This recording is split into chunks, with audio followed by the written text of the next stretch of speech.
पत्रकार सगळे इथे थांबा, पुढे जाऊ नका, कोणी पुढे जाऊ नका.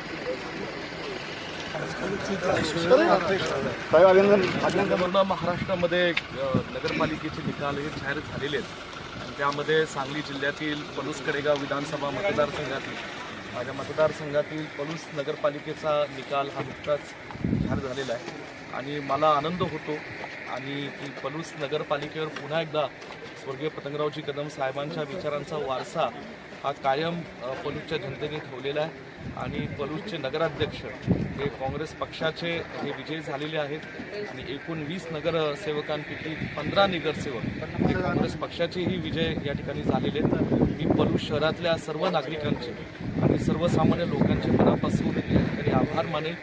पुन्हा एकदा त्यांनी माझ्यावर, कदम कुटुंबावर, काँग्रेस पक्षावर हा विश्वास दाखवलेला आहे. त्याचबरोबर जे कार्यकर्ते आणि जे उमेदवार गेले 25 दिवस, एक महिनाभर या निवडणुकीमध्ये मनापासून राबले, अशा कार्यकर्त्यांचेही मी मनापासून या ठिकाणी आभार मानेल आणि हा जो विजय आहे हा स्वर्गीय पतंगरावजी कदम साहेबांना आणि त्याचबरोबर स्वर्गीय वसंतराव कुदाले दादा असतील, स्वर्गीय खाशाबांना असतील, स्वर्गीय गुंडादाजी असतील, स्वर्गीय अमरभाऊ इनामदार असतील, स्वर्गीय राजाराम सदामते असतील, या सगळ्यांना हा विजय मी या ठिकाणी अर्पित करतो.